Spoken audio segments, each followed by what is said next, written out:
My name is Odessa Lane, and I am 63 years old. I am a retired school secretary from a small town outside Savannah, Georgia. I have 3 grown children, 2 grandbabies, and a house that suddenly feels too big and too quiet.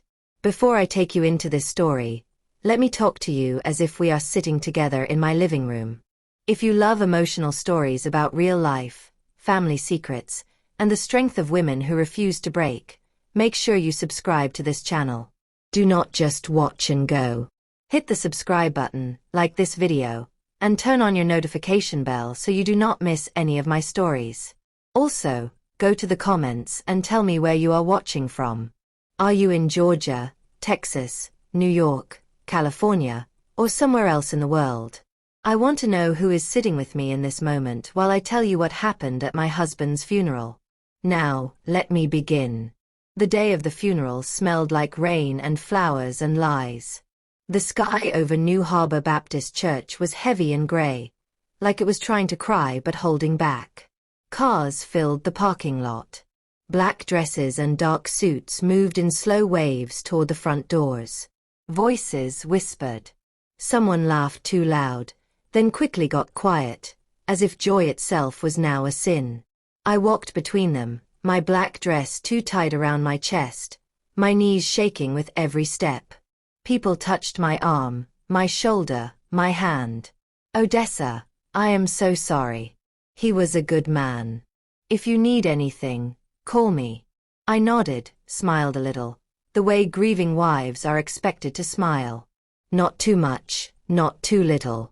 Just enough to show grace, not enough to show anger. Inside the church, my husband's picture sat on an easel by the pulpit. Langston Lane at 67, in his favorite gray suit, smiling the smile he wore for people he did not quite trust. Everyone thought they knew my husband. They knew the deacon. They knew the wise neighbor who helped fix their roofs and prayed in their living rooms when someone was sick. They knew the retired store owner, the man who gave small loans and quiet advice. But they did not know the secrets that lived in the quiet corners of our house.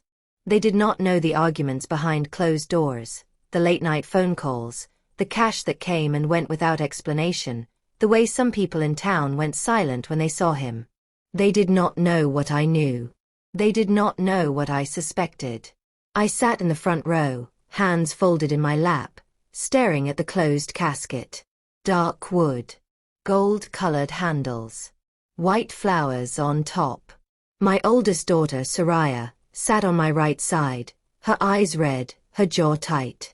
She was 38, a nurse, the kind of woman who carried the world on her back and never complained. On my left side sat my son, Corin, tall and restless, his right leg bouncing. He kept looking at the door like he expected someone to walk in any minute and stop the whole thing. Behind us, my youngest, Linnell, dabbed her eyes with a tissue, whispering to a cousin. Their words brushed the back of my neck. I felt more numb than sad. That was the first thing that scared me. The pastor spoke, but his words slid past me like water on glass.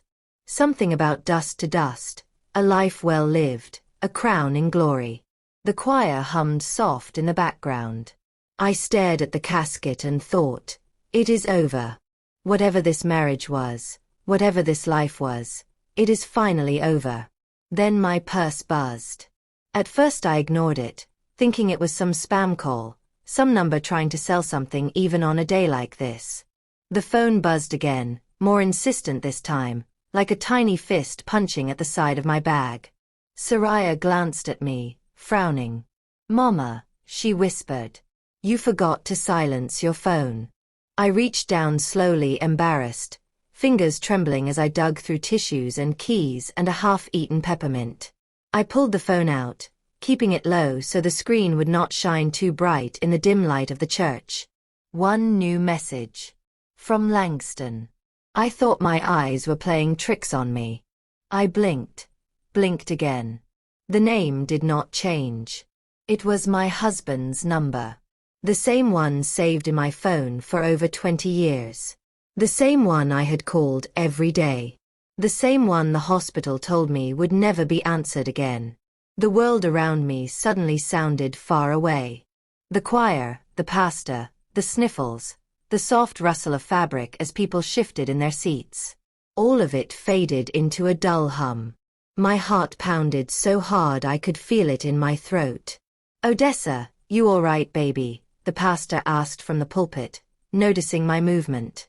I forced a small nod, clutching the phone in my lap. I could not stand up. My legs had turned to sand.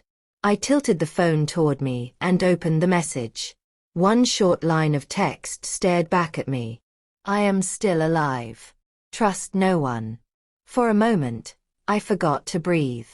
The letters looked normal, but the words were a knife. I read it once, twice, 3 times. "I am still alive. Trust no one." My first thought was that this was some cruel joke. Someone trying to be funny or evil on the worst day of my life. But the number at the top of the screen was his. The same area code. The same sequence I knew by heart. My thumb hovered over the call button. I wanted to press it, but I was afraid of what would happen if someone answered. My eyes filled with tears, not soft crying, but hot, furious tears. I turned my head slightly, scanning the crowd. All those familiar faces. Neighbors. Church members. Old co-workers. Some watched the pastor. Some stared at their hands. A few were already scrolling on their own phones, pretending to read the digital program. Somewhere in that sea of faces, someone might know something. Someone might be watching me, waiting to see how I would react. Odessa. I heard my name, but not out loud. It was in my head, in a voice I knew too well. Langston's voice, the way he said my name when something serious was happening. "Odessa. Do not panic. Think." My fingers trembled as I locked the phone and slid it back into my purse. If this is real, I thought, then my husband is not in that casket. If this is real, then somebody is lying. Maybe everybody. The pastor invited family members to come forward and say a few words. "Mama, do you want to speak?" Soraya whispered. "No, baby," I managed to say. "Not yet." My throat felt raw, my tongue dry as paper. One by one, people walked to the microphone and shared stories. How Langston helped them with their bills. How he prayed with them in the hospital. How he was a father figure when they had none. I listened, eyes fixed on the casket, hearing the words but no longer believing the picture. My phone buzzed again. I snatched it from my purse this time, my hands moving before my brain could stop them. Another message. Same number. "Do not look for me here. Look where the truth began." My breath caught. Where the truth began. Immediately my mind went to one place. A small run-down property outside town. The old peach farm he inherited from his uncle, where he sometimes disappeared for whole weekends. The place he told me to stay away from. My hand shook so hard I could barely hold the phone. Then, from the back of the church, the heavy doors creaked open. Everyone turned. Heads shifted. Whispering spread like wind in tall grass. A tall figure stepped inside, dressed in a dark coat, the face hidden beneath the brim of a hat. The person paused in the doorway, scanning the room slowly, like they were counting each soul. My heart slammed against my ribs. Because from where I sat in the front row, I could see just enough of the stranger's face to notice something that stole the air from my lungs. The same sharp jaw. The same curve of the lips. The same small scar near the left eyebrow. For one terrifying, impossible second, I thought I was looking at my husband. The stranger lifted their head, eyes locking with mine across the crowded church. And then they started walking straight toward me. The stranger's footsteps echoed through the church, slow and heavy. Every step sounded like it carried a warning. I wanted to look away, but my eyes stayed locked on him. My breath turned cold, my fingers twisting together in my lap. He moved with a confidence I recognized too well. My husband used to walk like that. Calm. Controlled. Like a man who kept too many secrets inside his coat pocket. Soraya leaned toward me. Mama, who is that? I swallowed hard. I don't know, baby. But that wasn't the truth. I didn't know who he was, but I knew who he moved like.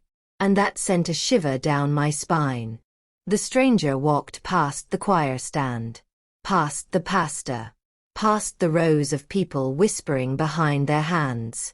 His eyes never left mine. Then he stopped right in front of me. Close enough for me to see the rainwater on his coat. Close enough to smell the faint scent of tobacco on his clothes. Close enough to feel my heart break and knit itself together again in the same moment. He removed his hat slowly. His face came into full view. And my daughter gasped. Mama, he looks just like Daddy. She was right. The same eyes. The same nose. The same small scar near the eyebrow from when Langston fell off his bicycle at 19. But this man was younger. Maybe 40. Maybe less. A version of my husband that never grew old. He lowered his voice. Mrs. Lane. We need to talk. Now. I felt my throat tighten. Who are you? I whispered. He glanced around the room as if danger sat in every pew. Not here. Not in front of them. He turned slightly, looking toward the church exit. And that's when two men in dark suits stood up from the back row. They weren't dressed like mourners. They didn't look shocked or sad. They looked alert. Ready. Watching him. The stranger noticed them too. His jaw clenched, and he whispered without moving his lips. They're here. Before I could ask who he meant, he touched my arm lightly. You don't have much time. He's alive. Your husband is alive. But if you want to see him again, you need to leave. Today. Before they close in. My heart slammed against my ribs so hard I felt dizzy. Behind me, Soraya grabbed my hand. Mama, what is going on? I opened my mouth, but the words froze. I didn't have answers. I barely had breath. The stranger straightened up again, his face tightening with urgency. Please. Trust me. He sent me. The two men in suits began walking toward us, moving fast now. The stranger's eyes sharpened. He slipped something into my hand so quickly no one else noticed. A small folded piece of paper. I curled my fingers around it, confused and trembling. He whispered again. Do not read it here. Then he stepped back, put his hat on, and walked swiftly toward the side exit, not the main door. The two suited men followed him immediately, their faces stiff with suspicion. Soraya was still holding my hand. Mama, did Daddy send someone? Why would someone say that to you? I didn't know how to answer her. I felt the paper burning in my palm. Behind the pastor, two ushers were whispering. Half the church was staring at me. My son Corin stood up halfway, anger flashing in his eyes. Who was that man? Why now? I looked down at the casket. The flowers. The closed lid hiding a truth I was no longer sure of. My mind felt like 1,000 puzzle pieces thrown in the air. I whispered to my children. Take me outside. Now.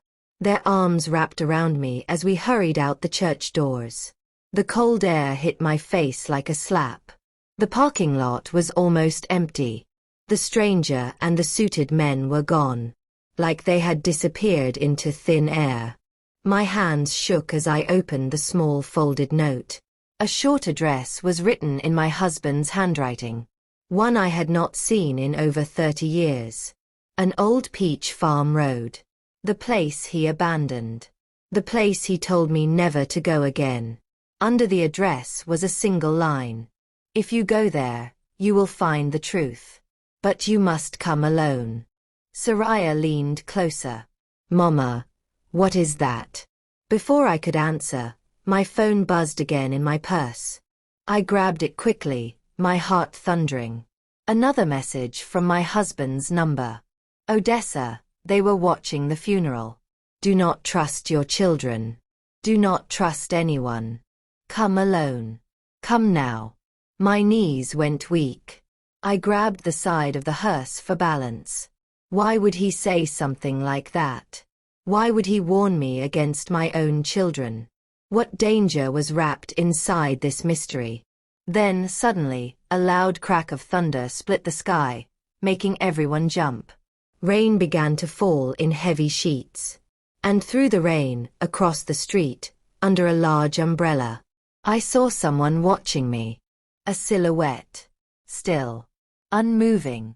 Facing me like they had been waiting all along. Lightning flashed. For a split second, I saw their face. And it was not the stranger from the church. It was not one of the men in suits. It was someone I recognized. Someone I trusted. Someone who should have been on my side. That person lowered their umbrella slowly. And smiled at me. A smile that told me everything I thought I knew about my life was about to fall apart. The rain poured so hard it looked like the whole world was turning into water. People ran to their cars, pulling jackets over their heads, screaming for the little ones to hurry. But I didn't move. I couldn't. Because the person standing across the street, under that black umbrella, watching me like I was a show meant only for them, was someone who should not have been there. Someone who should have been inside the church, sitting close to me. Someone who should have been grieving my husband with the rest of us. It was my sister-in-law, Melinda, 55 years old. A woman who always wore too much perfume, too much confidence, and too many secrets behind her smile. She stood perfectly calm in the storm. Not flinching. Not hiding. Just smiling at me like she already knew the messages I'd received. Like she knew about the stranger in the church. Like she knew about the paper burning a hole in my hand. Odessa. Mama. Soraya pulled beside me. Mama, you are scaring us. I blinked, shaking myself out of the trance, and the parking lot snapped back into focus. The cars. The rain. My children's frightened faces. When I looked back across the street, Melinda was gone. Vanished into the storm like she had never been there. Corin cursed under his breath. I'm going to find that man who talked to you. Whoever he is, he's... No. I grabbed his sleeve so hard he froze. Do not go anywhere. Not yet. Not today. I could feel the weight of the message in my purse. Do not trust anyone. Come alone. Come now. My children were staring at me with fear in their eyes. And I hated that I didn't have answers for them. Mama, Soraya said, her voice trembling. You are shaking. Let's get you home. Home. A place that used to feel safe. But suddenly felt like the last place I wanted to be. Before I could respond, a tall man in black walked up to us quickly, holding a soaked umbrella. You must be Mrs. Lane. He spoke like someone used to giving orders. I'm with the funeral home. We need you to sign the final documents for the burial. Burial. The word swallowed the air around me.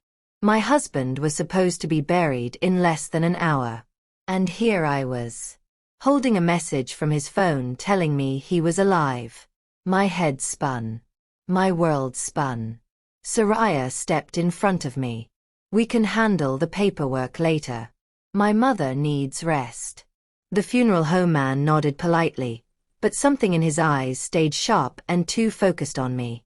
Like he wasn't here for flowers or signatures, but for information. Corin moved closer to him. Why are you rushing this? The man gave a thin smile. Just protocol. Especially with cases like... He stopped. Like he said too much. I narrowed my eyes. Cases like what? He cleared his throat. Natural causes. That is all I meant. But I watched the way his jaw tightened. He was lying. Or hiding something. Another bolt of lightning cracked through the sky, and thunder followed instantly. The storm was growing angrier. People were shouting. The pastor was waving folks toward their cars. "We need to leave," Linnell said, pulling her coat over her head. "Mama, please." I nodded, finally letting them guide me to the car. But when I opened the passenger door, something fell out. A small envelope. White. Neat. Tucked into the crack of the door like someone had slipped it there while we were inside the church. My name was written on it. In handwriting I hadn't seen in years. My husband's handwriting. My breath caught, and the rain washed over the envelope as I picked it up. Inside was a single sheet of paper. Folded once. Careful. Intentional. I opened it slowly. The ink had smudged a little, but the words were still clear. "Odessa, if you are reading this, it means they reached the church. You cannot let them take me. Do not go home. The house is not safe. Meet me at the old farm. Come alone. Destroy this." A car horn blasted behind me, making me jump. Corin yelled from inside the car. "Mama, get in. You are soaked." I crumpled the letter quickly and shoved it deep into my purse. Destroy this. Not yet. I still needed every clue I could get. When I finally sat in the car, the windows fogged from the heat of our breath and the cold rain outside. No one spoke for almost a minute. Just the storm pounding on the roof. Then Soraya turned in her seat. "Mama, what is going on? Tell us the truth." I opened my mouth, but the sound that came out wasn't the truth. Not because I wanted to lie to my children, but because I no longer knew who to trust. "We will talk at home," I whispered. But the moment the words left my mouth, guilt burned through my chest. The message said the house was not safe. The message said trust no one. Corin started the car, the windshield wipers slapping back and forth. As we pulled out of the parking lot, I saw something in the side mirror. A black SUV. Dark-tinted windows. Parked across the street. Engine running. Headlights pointed toward us. The same SUV that had been behind me the night my husband supposedly died. A night I never talked about. My stomach dropped. They were following us. Corin didn't notice, but I did. And as we turned onto the main road, the SUV turned too. I gripped the seatbelt, the message in my mind echoing like a warning siren. Do not go home. Do not trust anyone. They are watching. The rain fell harder. The SUV sped up. Closer. Closer. And then, its headlights flashed twice. Like a signal. To me. To someone else. Or to whoever was waiting at the next corner. I leaned forward, whispering urgently. "Corin. Drive faster. Now." He looked at me in the mirror, confused. "Mama, why are you?" Because the SUV behind us wasn't slowing down. It was speeding up.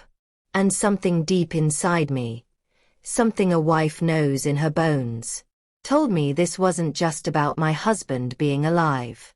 This was about survival. Theirs. Mine. And maybe even my children's. The storm swallowed the road ahead of us. The SUV roared closer. And before I could speak again, it swerved violently into our lane, racing straight toward us. The SUV lunged toward us like a wild bull, its engine roaring through the rain. Corin's eyes widened. "Mama. Watch out," I screamed. He jerked the wheel so hard the car skidded, tires sliding across wet asphalt. The world spun. Soraya grabbed the dashboard. Linnell screamed in the back. The SUV missed us by inches. But only because Corin reacted fast. It didn't drive away. It slowed, then tucked itself behind us again, stalking us. Corin cursed under his breath. What is wrong with these drivers? Why are they so close? I swallowed hard. Because it's not a driver, baby. It's a warning. He didn't hear me. But I felt it. Deep in my bones. This wasn't random. This wasn't weather. This wasn't grief confusing my mind. Someone didn't want me alive today. Not after the text. Not after the stranger in the church. Not after the letter left in my car. Soraya twisted around to look. Why are they still behind us? Linnell's voice trembled. Mama, who is that? Are they from Dad's job? They always thought Langston had retired early and started quiet consulting work. That's what he told them. That's what he told everyone. But I knew better. Retired men didn't take late-night calls in the shed. Retired men didn't hide folders under the floorboard. Retired men didn't whisper into phones and say, "Not now. My wife is home." I had asked him once, "Langston, what are you mixed up in?" He looked at me for a long moment, then said, "Nothing you need to worry about, Dessa." But his eyes said something different. They said, "Walk away. Don't pull this thread." Now the thread was unraveling fast. The SUV sped up again. Corin gripped the wheel tighter. "We're almost home." Home. I felt my chest squeeze. No. We couldn't go home. The message said, "Do not go home. The house is not safe." But how could I say that without sounding like a woman who had lost her mind at her husband's funeral? I forced myself to breathe. Slow. Steady. Corin turned into our neighborhood, tires splashing through puddles. The SUV followed. Turn for turn. Street for street. Every light felt like a spotlight on us. Every shadow felt like an ambush. My pulse pounded in my ears. The house came into view. White siding. Blue shutters. The porch swing Langston painted last summer. Home. My safe place for 32 years. Suddenly a trap. Corin slowed down. "Mama, we're here." "No." I whispered. He didn't hear me. The rain was too loud. The fear was too loud. Corin pulled into the driveway. The SUV stopped at the end of the street and parked, lights off. Waiting. Watching. We all sat in silence for a moment. Only the pounding rain filled the air. Corin turned around. "Mama, talk to us. What is going on? Why did those men stare at you? Why was that car chasing us?" I opened my mouth. But before I could speak, a figure stepped onto our porch. I froze. My children gasped. A shadow stood under the porch light. Tall. Still. Waiting for us to arrive. The porch light flickered, illuminated their face for 1 second. And my blood turned cold. It was a man I had seen before. Not today. Not at the funeral. But months ago. He had come to our door late one night. He asked for Langston by name. He spoke in a low voice. He had a badge. But he didn't leave a card. And Langston sent me upstairs before they talked. Now he was here again. As if he'd been waiting for this exact moment. Corin reached for the door handle. I grabbed his arm. "No. Do not go out there." The figure stepped forward. Raised a hand. Motioned for us to come out. Slow. Careful. Soraya whimpered softly. "Mama. I'm scared." I swallowed the fear sitting like a stone in my throat. I couldn't let my children see me break. Corin looked at me. "What do we do?" I stared at the man on the porch. At the dark SUV down the street. At the message in my purse telling me my husband was alive. At the note telling me not to trust anyone. My decision came fast. Sharp. Clear. We were not going inside that house. Not tonight. Maybe never again. I lowered my voice, steady as I could. "Corin. Put the car in reverse. Now. He blinked. What? Just do it. Do not look at the man on the porch. Do not look at the SUV. Just drive. His hands shook, but he obeyed. The car rolled back slowly. The porchman stepped forward sharply. As if surprised we weren't running into his trap. Corin turned the wheel. The car eased away from the house. Soraya clutched my arm. Mama, where are we going? I stared through the rain-soaked window. At the old road sign ahead. Faded. Rusty. Leading toward the edge of town. Toward the place my husband told me never to go. The place the stranger mentioned. The place written on the note. The peach farm. The place where the truth began. I whispered. We're going to find your father. Linnell gasped. Mama. Daddy is gone. I shook my head slowly. No, baby. He's not. Corin's voice cracked. Mama, what are you saying? I finally told them the truth. At least the part one could say out loud. Your father sent me a message. Today. Right before the funeral started. Silence filled the car like another storm. They stared at me. Confused. Terrified. Wanting to believe me but afraid to. What did he say? Soraya whispered. I turned my head toward the road ahead. Toward the dark land where secrets waited. He said he's still alive. And he said we can't trust anyone. As I spoke, headlights flashed in the mirror again. The SUV had turned around.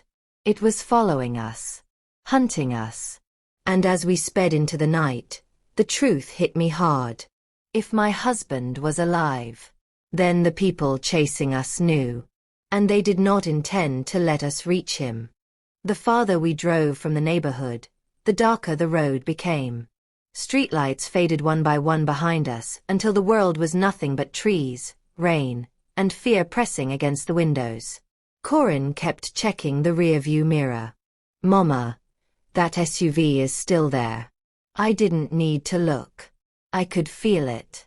Its headlights cut through the rain like sharp knives, staying just close enough to warn us, but far enough to make us doubt our own eyes.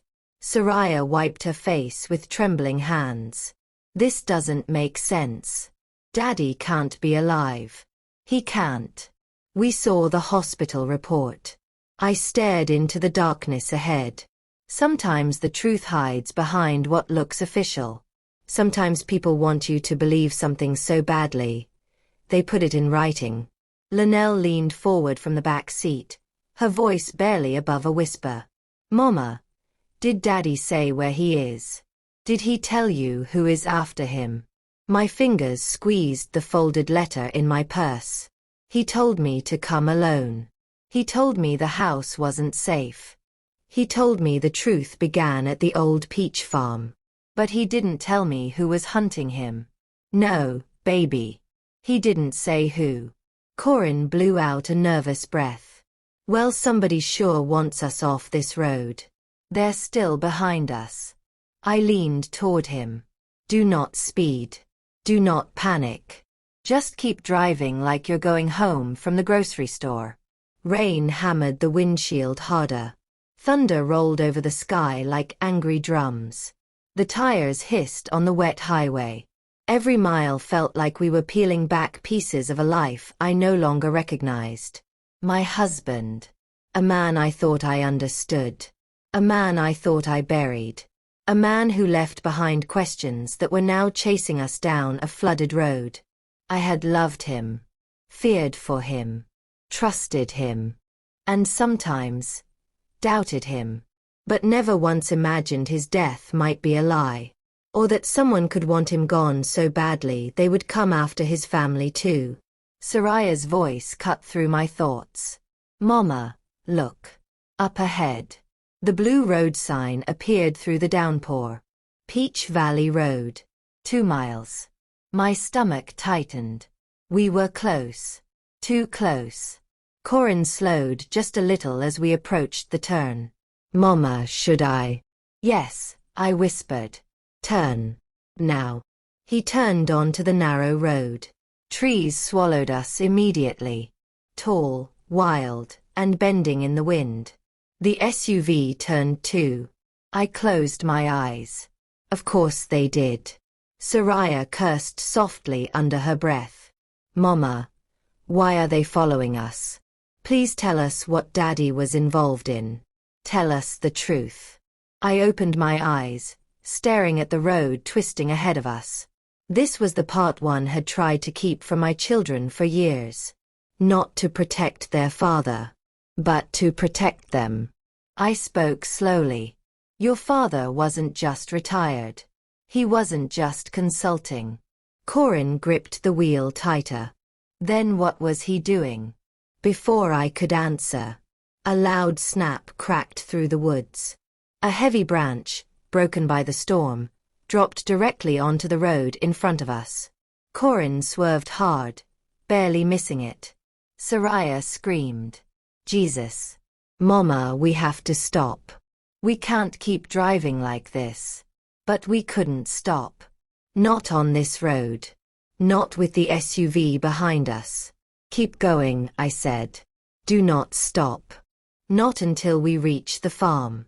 Corin obeyed, breath shaking. The road narrowed even more, twisting like a serpent. Rain whipped sideways, blurring everything outside the windshield. The wipers struggled to keep up. Then, a shape appeared on the right side of the road. A figure standing near the trees. Holding something. Corin shouted.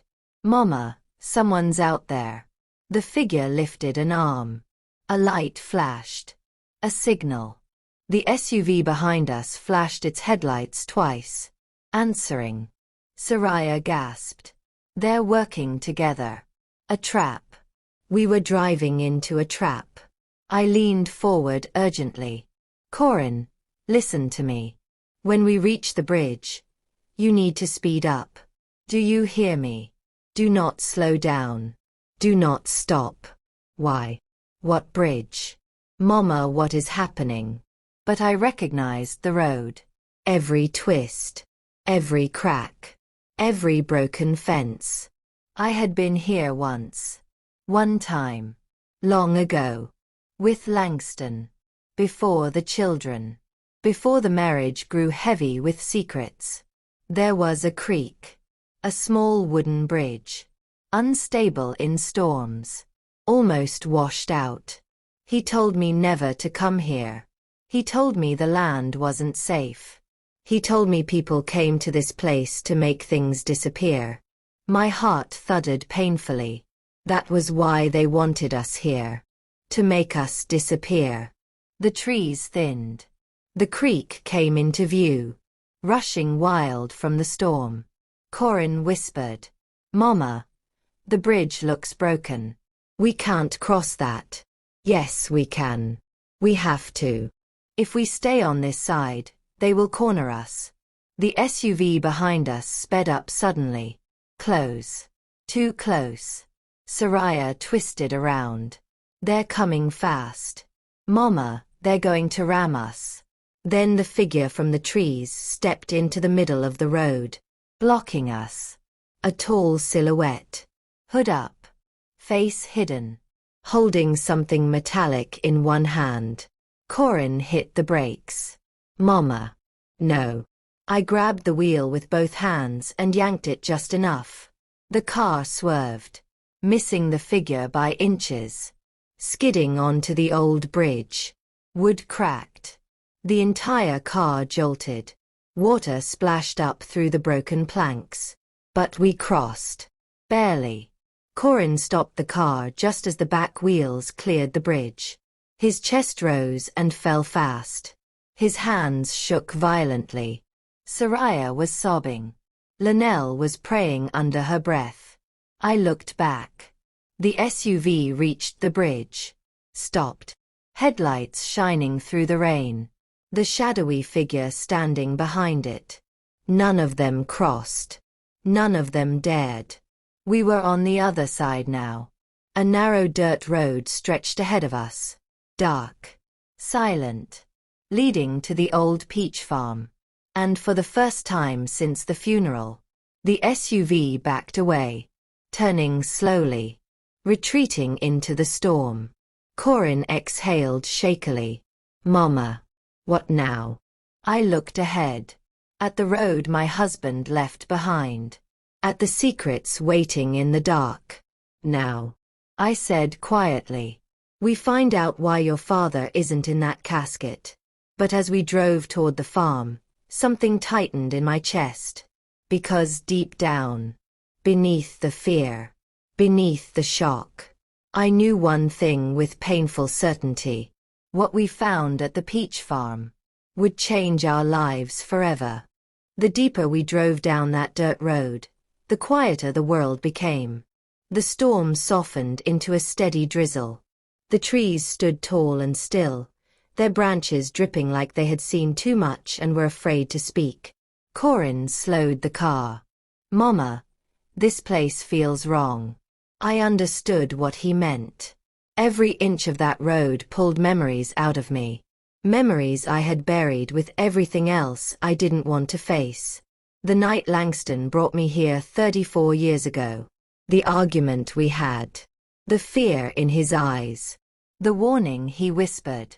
Dessa, don't ever come back to this place. Not alone. Not with the kids. Not ever. Back then I thought it was just an old family farm he didn't want. But now I understood there was more. Much more. Soraya wiped her nose and looked around nervously.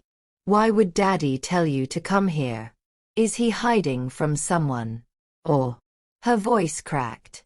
Or was he involved in something dangerous? I didn't answer. Not because I didn't want to, but because I didn't have the right words. Ahead of us, the land opened into a clearing. Even through the dim light, I recognized it instantly. The old peach farm. But it didn't look like I remembered. No trees. No bright fruit. Just broken branches, overgrown weeds, and the skeletons of what used to be barns. Linnell pressed her nose to the window. Mama, it's abandoned. I nodded slowly. Yes. But someone was here recently. The dirt road had fresh tire marks. Boot prints. A cigarette but still smoking in the mud. Corin parked the car and cut the engine. The silence that followed was heavy. Too heavy. He turned to me. Mama, tell us everything. Right now. No more half stories. I stared at the land in front of us. At the ghosts of history. Your father came from a family that owned this place, I began. But the farm was never just a farm. Soraya frowned. Then what was it? I took a breath. It was a meeting place. For people who didn't want their business seen. People who were running from something or someone. Your father's uncle ran it. He was involved with folks who believed justice had to be taken into their own hands. A silence spread through the car like smoke. Corin blinked. Mama, are you saying Uncle Jerome was? I closed my eyes. Yes. He was part of a group that handled things off the record. When the law couldn't. When the law wouldn't. Your father helped him sometimes. Not because he wanted to. But because he owed him. Soraya covered her mouth. Daddy was part of something like that. I shook my head. He was never fully part of it. But he knew too much. He saw too much. And when his uncle died, the people who used this land didn't want to let him walk away. Corin stared at the farm with growing fear. So they're the ones after us. I didn't answer. Because the truth was more complicated. Sometimes the people who help you become the people who fear you. And sometimes the people who fear you become the ones who want you gone. Before anyone could speak again, a faint sound broke the silence. A metallic click. Somewhere outside. Just beyond the tree line. Corin stiffened. Mama, someone's out there. We all froze. Listening. breathing carefully. Another sound followed. A slow crunch of footsteps on gravel. Not rushing. Not hiding. Walking with purpose. My heart thudded painfully. I reached for the car door handle. Stay inside. All of you. Soraya grabbed my arm. Mama, no. You can't go out there. I squeezed her hand gently. I am not leaving you. I'm just stepping out enough to see. I opened the door slowly. The cold air slapped my face. The drizzle soaked into my dress instantly. Corin stepped out on the other side. Mama, I'm coming with you. Before I could argue, he was beside me. Tall. Protective. His jaw tight with fear and anger. We stood still, listening. The footsteps stopped. Somewhere near the broken barn. Hidden among shadows. Then a voice came through the darkness. Calm. Familiar. Rough from age and secrets. Odessa. You shouldn't have brought the children. My breath caught. It felt like the earth shifted under my feet. Because I knew that voice. I knew it the way you know a heartbeat. The way you know a song you grew up with. Corin whispered. Mama. Who is that? I didn't answer him. I couldn't. My throat closed. My eyes burned. My knees nearly buckled. I took one shaky step forward. Then another. A silhouette stepped out of the shadows. Slowly. Cautiously. The rain lightened just enough for me to see his face. His eyes. His walk. I gasped. My chest collapsed. The world around me blurred. Langston. Alive. Standing in front of me. Older. Thinner. Beard untrimmed. Clothes wet and worn. But alive. Corin choked on his breath. Daddy. Langston lifted a hand sharply. Stay back. Do not come closer. Soraya opened the car door, tears streaming down her face. Daddy. Oh my God, Daddy. He shook his head. His voice broke. Do not step out of that car, baby girl. I stumbled toward him, my hand over my mouth. Langston. His eyes met mine. Full of guilt, fear, love, and a truth he never wanted me to know. Odessa. I'm sorry. I had to disappear. I felt my knees weaken. Why? Why did you do this to us?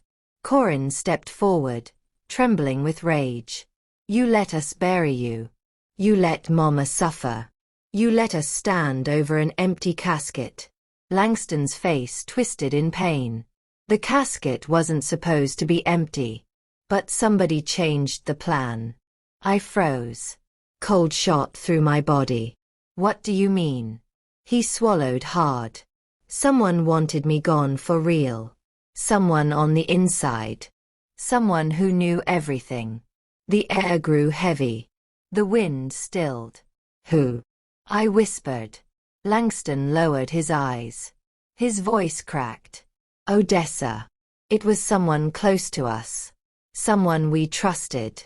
Before he could finish, another voice cut through the air from behind us. Sharp. Cold. Too calm for a night like this. That's a beautiful story, Langston. But it's time to tell them the real truth. We all turned. And standing behind the car, half soaked from the rain, holding a gun at her side like she'd done it before, was Melinda, my sister-in-law, smiling. The same smile I saw across the street at the funeral. A smile that told me this nightmare was only just beginning. Melinda stood still as stone, the gun dangling at her side like it weighed nothing. Rain dripped from her hair onto her face, but she didn't blink. She didn't flinch. She didn't look afraid.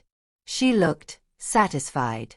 All the fear I had, all the confusion, all the unanswered questions, they boiled into one sharp, painful truth.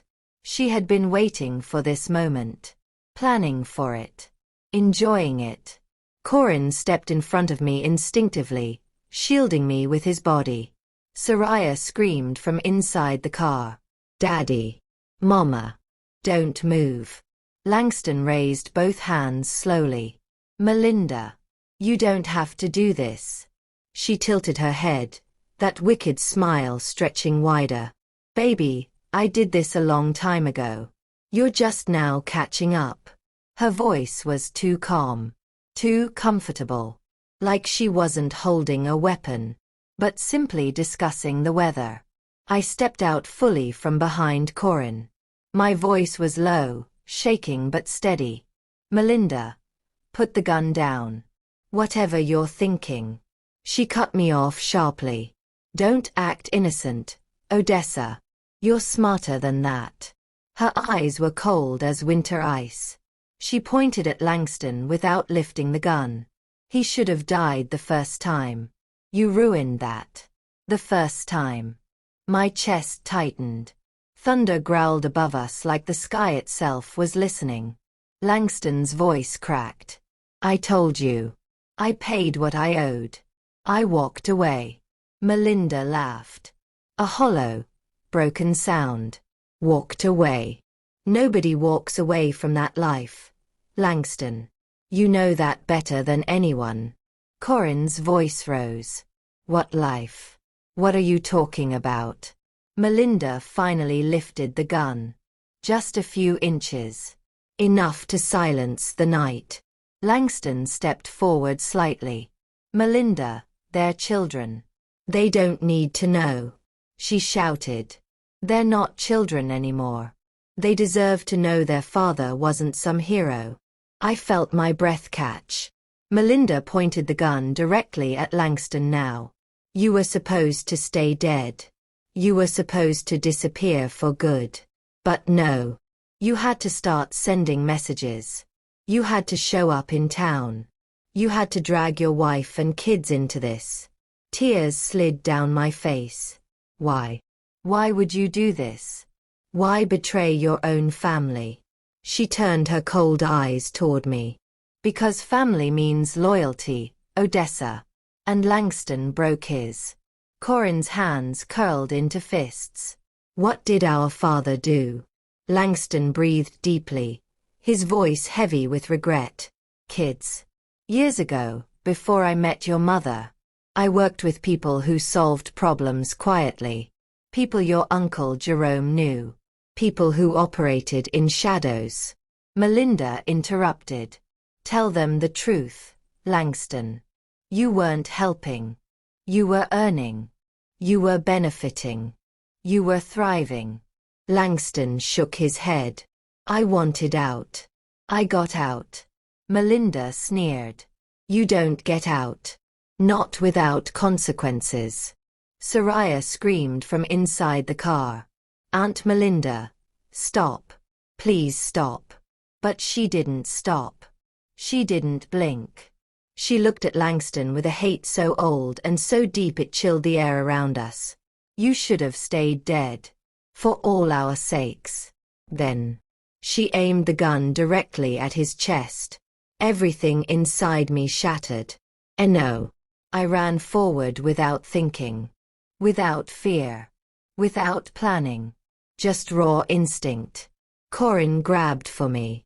Mama. No. But I was already moving. Melinda's eyes widened in shock. Not expecting me to charge her. And the gun wavered. A single shot exploded into the night. Loud. Deafening. Echoing across the empty farm. Soraya screamed. Linnell screamed. Corin lunged. My ears rang. My body froze. For a moment, I didn't feel anything except the cold rain on my skin. Did she hit me? Did she hit Langston? Did she hit one of the kids? I turned slowly. Heart pounding. Dread filling my lungs. Langston stumbled backward. But not from a bullet. A man. A figure I hadn't seen. Had slammed into him from the side, knocking him out of the bullet's path. I gasped. The stranger from the church. The younger man who looked like my husband. He stood between us and Melinda now, eyes blazing. Melinda. That's enough. Her face twisted with fury. You shouldn't be here. He raised a hand, calm but firm. It ends tonight. No more lies. No more running. Corin grabbed my arm, pulling me behind him. Mama. Who is he? The stranger turned toward us. And for the first time, I saw his face clearly in the lightning's flash. And I understood everything. The familiar jaw. The eyes. The scar. The way he moved like Langston. This wasn't a coincidence. This wasn't luck. I whispered, barely able to breathe.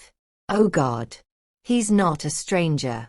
Langston's face crumpled with guilt. Odessa. I was going to tell you. The younger man swallowed hard and spoke softly. I'm not here to hurt you. I'm here to protect you. He looked at me with a pain that pierced through the storm. My name is Deshawn.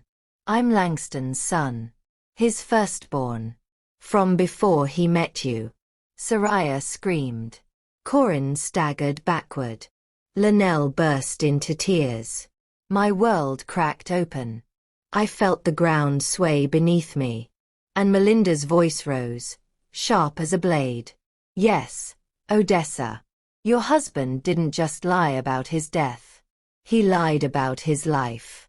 He lied about his past. He lied about the family he left behind. Deshawn stepped closer, protecting us from Melinda's gun. I didn't come to break your family. I came to save it. Melinda tightened her grip. No one is saving anything. It's too late for all of you. She raised the gun again, aiming at me this time, directly at my chest. And before anyone could move, a car engine roared behind us. Bright headlights exploded through the darkness, speeding toward Melinda. Fast. Too fast. Melinda spun around. Her eyes widened. Her mouth opened to scream. But it was too late. The vehicle hit her with a brutal force, sending her body flying into the mud. The gun slipping from her hand. Her scream slicing through the storm. Corin yelled, "Mama, get down." The car skidded to a stop. Tires sliding in the mud. Engine hissing. And the driver's door opened slowly. Someone stepped out. Someone familiar. Someone we all knew. Someone who should not have been here. And when I saw who it was, my knees buckled. Because the person who ran down Melinda was one of my own children. The door of the mud-covered car swung open, and my heart stopped. Rain poured over the figure as they stepped out. Slow, shaking, breathless. It was Linnell. My youngest. My quiet child. My soft-spoken girl. She stood there frozen, hands trembling, her face pale with shock as she stared at Melinda's crumpled body. Her voice came out small and cracked. "Mama. She was going to kill you. I didn't mean. I rushed to her before she fell, pulling her into my arms. Baby, look at me. You saved my life. Do you hear me? You saved us." Her body shook with sobs, her fingers clinging to my dress like she was afraid to let go. Corin ran to help her. Soraya stumbled toward us too, crying uncontrollably. Deshawn stood guard, keeping his eyes on Melinda's unmoving form and scanning the woods for any other threats. Langston moved forward slowly, limping from where the stranger, his son, had tackled him. He knelt beside Melinda's body, checking her pulse. She was alive. Barely. Knocked out cold. He whispered, "She won't hurt you again, Dessa. I promise." But I couldn't look at him yet. Not after everything he had hidden. Not after the lies. Not after letting us bury an empty casket. Rain softened into a quiet drizzle as we stood together in the clearing, my children and Deshawn forming a protective circle around me. My voice broke as I finally spoke. Langston, you lied to me. You lied to all of us. He bowed his head, shame weighing down his shoulders. I know. And I'll never forgive myself for it. But I didn't disappear because I wanted to. I disappeared because staying meant all of you would die. He pointed weakly toward Melinda. She wasn't working alone.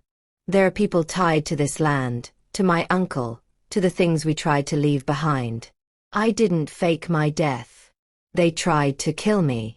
My children gasped softly. Even Deshawn stepped closer, jaw tight. Langston continued. I survived. Barely. And I ran. Not to abandon you, but to protect you. He looked at me with tears in his eyes. The texts. The letters. The stranger at the church. All of it was me trying to warn you.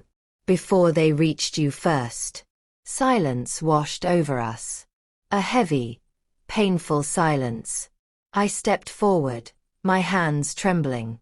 Langston, you should have trusted me. Even with the danger. Even with the truth. You should have trusted your wife. He closed his eyes. I know. And I will spend the rest of my life making it right. If you'll let me. I wiped the rain from my face. Or maybe it was tears. And spoke quietly. There is no going back to the life we had. Too much has happened. Too much has been broken. But I won't let my children lose their father twice. Corin stepped beside me. Mama's right. Whatever happens next, we face it together. Soraya nodded through her tears. We're family. Complicated. Messy. But still family. Deshawn swallowed hard. And if you'll have me, I'd like to be part of it. I walked to him slowly and touched his face gently. You saved your father's life. You protected mine. You are family, son. Whether I knew it yesterday or not. He broke, tears falling freely as he hugged me. For the first time all night, I felt something warm inside my chest. Not joy. Not peace. But strength. A quiet, steady strength that whispered. You survived this. You can survive anything. Police arrived minutes later, called by Deshawn before he jumped into the church earlier. Melinda was arrested. The SUV men vanished into the night, but the police had enough evidence now to hunt down every last one of them. They took statements, gathered evidence, secured the farm. And when the flashing lights faded, when the sirens were gone, when the night turned still again, I stood beneath the peach trees, holding my children close. Langston stood a few feet away, unsure if he should approach. But I lifted a hand and motioned him forward. Not because everything was forgiven, but because healing had to start somewhere. He stepped beside me. We didn't speak. We didn't need to. We all looked out at the quiet land where fear once lived, now replaced by truth, survival, and the fragile beginnings of something new. I whispered. It ends tonight. The running. The secrets. The fear. All of it ends here. For once. Langston nodded without hesitation. Yes, Dessa. It ends tonight.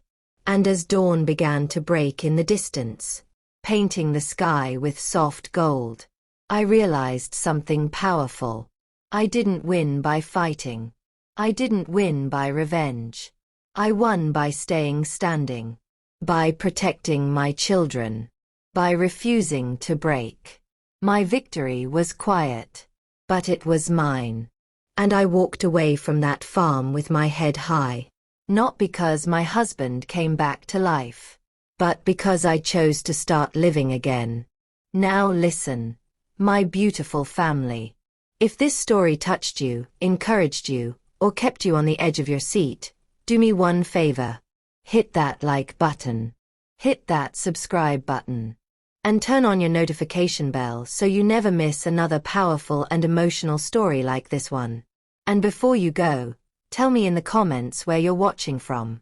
I want to know what part of the world my amazing viewers are joining me from. Thank you for sharing this journey with me. More stories are coming. Stay safe. Stay strong. And remember, truth always finds its way to the light.